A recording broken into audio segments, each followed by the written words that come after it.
March was such a good month. I went to my first live on Meredith's channel. I hosted reading sprints on Twitter for Calafon. I've been talking to so many people. Everyone has been so nice. I feel like more part of the community than ever.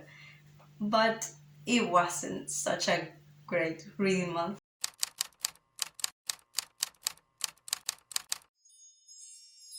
Hi, hello, welcome to my channel. My name is Lucia and today we are going to do my wrap up. I had such a weird reading month this month. I read some great books, but I also went through a reading slump where I really didn't like anything that I picked up, like I didn't love anything I picked up, and then I just quit and took 2 weeks without reading. I'm going to do what I started doing last month, where I'm connecting reviews on some stats instead of talking about the different books back to back. So this month I read 7 books, which cut my strike of reading 11 books. I had read 11 on January and February and now 7. But I think it's pretty great. I thought I had only read like 3 because like for most of the month I really didn't read. So this is only the first week and a half. So I was really going through books. Maybe that's what caused my slump. But from those 7 books, I only listened to one audiobook. And that one was Man-Made Monsters. I read this one because I wanted to join Jen's live show, but I didn't manage to finish it on time. But I still read it just because it really sounds interesting.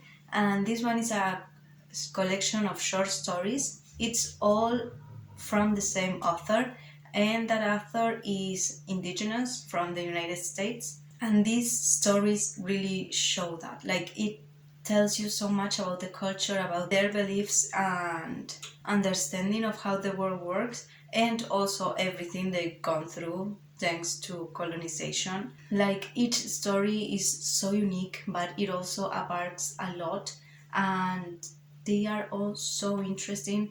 I had 2 that were my favorite. One actually made me cry. My favorite one was one that was about a haunted house and the first time a girl saw a ghost, and it was just like everything that I always want to read is that. But in this book you also get vampires, you get werewolves, you get a lot of different monsters. And I love how it went from being like really entertaining to read and like you got into the horror, and other stories were more emotional, more a critique to society and how things work. I think it's so worth the read, and the audiobook is great, so if you want to try it out, I think it's amazing. And of course this is a 4.5 stars for me. I may actually just give it 5 stars because like I gave it 4.5 because there were some stories that I didn't really caught, like they went a bit over my head. There were like 2 that were an hour long.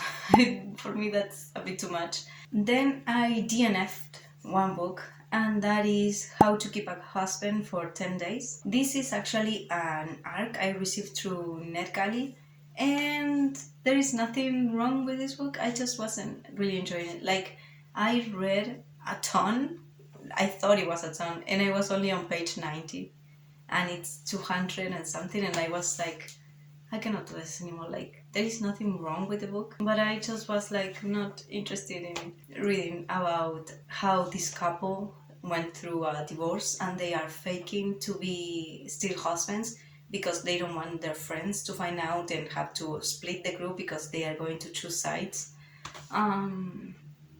I feel like if you cannot be honest to your friends, why do you even have friends? Like, friends are there for you. I don't know, I just didn't like that. But on the flip side, I actually did finish 2 arcs they sent me and I reviewed them. The first one was Hero Complex. This was such a silly story, like this about this scientist who manages to create a potion that gives you superpowers, and she actually injects herself because there is an evil woman that is the CEO of the company this scientist was working for, and she wanted to use that superpower giving stuff to give it kind of to the police, and so she can manage the entire city. That is the supervillain. And our main protagonist ends up being an induced coma by this supervillain until something happens. She regains consciousness, and then she ends up living with a doctor who can sense other people's emotions. Another guy that instead of a face, like half of his face is a computer, because he was an experiment from this supervillain as well. And also a nurse that doesn't go willingly, like she's knocked out, but she still wanted to go, and they just took her just not to leave her with the supervillain, which is of course. But they said it was kidnapping to make the story more interesting. And it's all about these superpowers, supervillains, superheroes, and there is a sapphic romance between the superhero and this normal nurse. I do have to say the romance, not for me. Like, I don't like insta love, and this was the worst case of insta love there is. They were thinking about love not even 24 hours after meeting each other. But I was having so much fun with the superhero stuff. It was so silly. It was really entertaining, but not really deep, not really. The romance wasn't really there either. The friendships, kind of, but also not that much. Like I said, it's just really fast paced and really entertaining and just a fun time. And I actually gave it 3.5 stars just because that I was enjoying myself with it. And then the other one is Wednesday Wilson Connects the Dots. This is a middle grade book about this girl that is trying to find her business. Like, she has a lot of different business ideas, and she is trying to put them into test and see which one works. She has 2 moms, which was really sweet to see, and I loved that. It wasn't like really a huge thing. They just appeared on some scenes, but it was still super cute. Her friendships with her friends, she has some drama with the mean girls. Everything was so middle grade, like, you get that warm feeling, just kids learning about their lives, spending good times with their friends. It was really sweet. And then I started 2 series. One is Blood Like Magic. It's between this one and Man-Made Monsters. One of these two is the best book of the month. Blood Like Magic is about this witch and her family, her entire family, her community. Everyone is a witch. And in that community, once you get your period, an ancestor comes to you and gives you a test that you have to accomplish in order for them to give you an extra power, like something special and unique to you. It can be reading minds, it can be stealing other people's powers, or like borrowing. It can be sensing other people's emotions, different things, and just one for you. And the first time she does the test, she fails. So then she's given a second chance, which is not normal.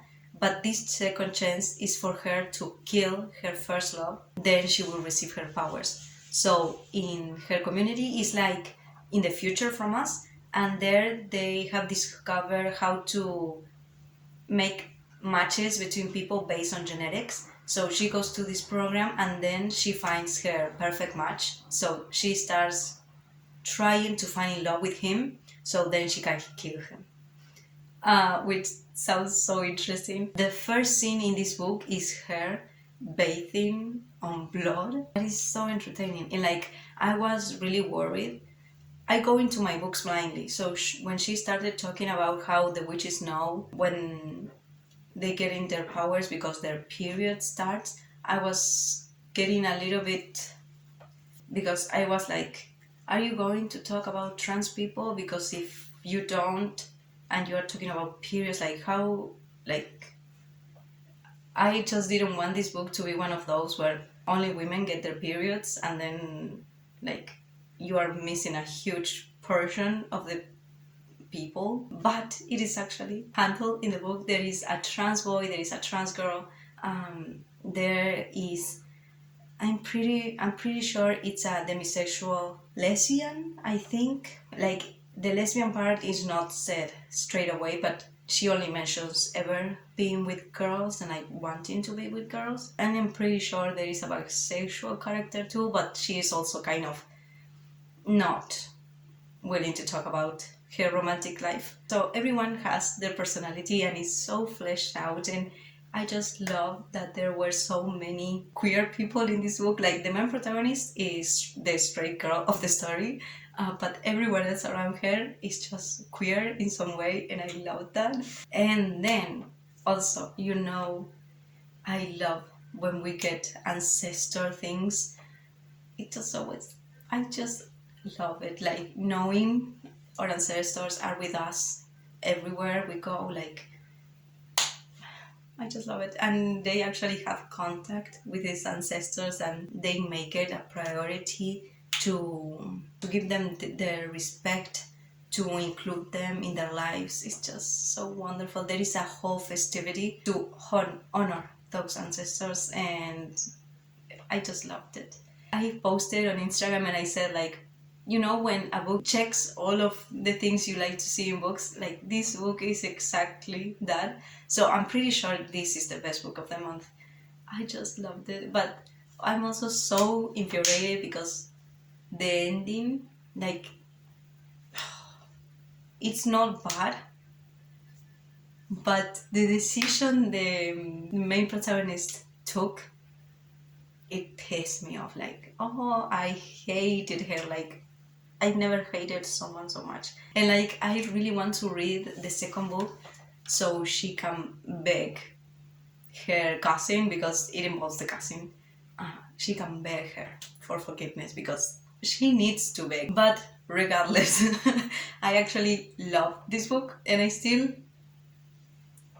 I understand the main protagonist and I like her, but her cousin, I love her. And the second series is, I'm not sure how it's called, but the first one is Make a Scene. This one is about a boxer and a baker. Her ex is engaged to her cousin, which is like so yucky, like, oh, and they are getting married. So they invited her, and she doesn't want her entire family to think she's sad and still not over him. So she's trying to find someone to take on the wedding and pretend to be her girlfriend, her boyfriend, and that's where the boxer comes into place. I really like this one. It was like, it's romance, so we all know how it's going to go. But it was still nice to see, like, the guy is super nice, like, so sweet. I do have to say, this romance, like, it took most of the time before the wedding, and then the wedding was just like kind of the ending. Then, like, I really like when the part where they have to pretend takes more time, just so we actually see them pretending. And I gave it 3 stars, and I still read the second book just because I wanted those I was more interested in. It's about the main protagonist in the first book has his best friend and his sister, and it's about them. The second book, What a Match, and the guy is a really shy one, but this one is not at all. Like, whenever you see other books where the guy doesn't speak much, he's all gloomy and dark and annoying, like mean to everyone but the girl. But this guy, he's actually just shy. He's such a good person, so sweet to everyone, so caring. He just doesn't know how to use his words, and I found it adorable. And the sister, he is actually so focused on finding her perfect match.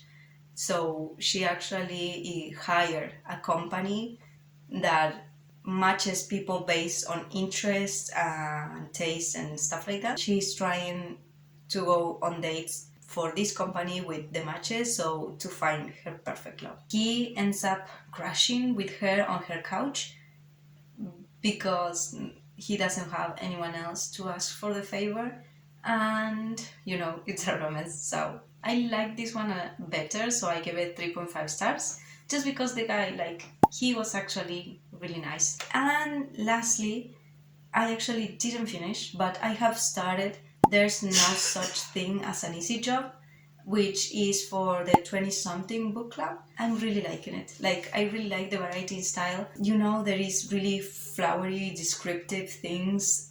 Those things kind of go over my head. My favorite subject in high school was math. So I'm very type A. I like facts and going straight to the point.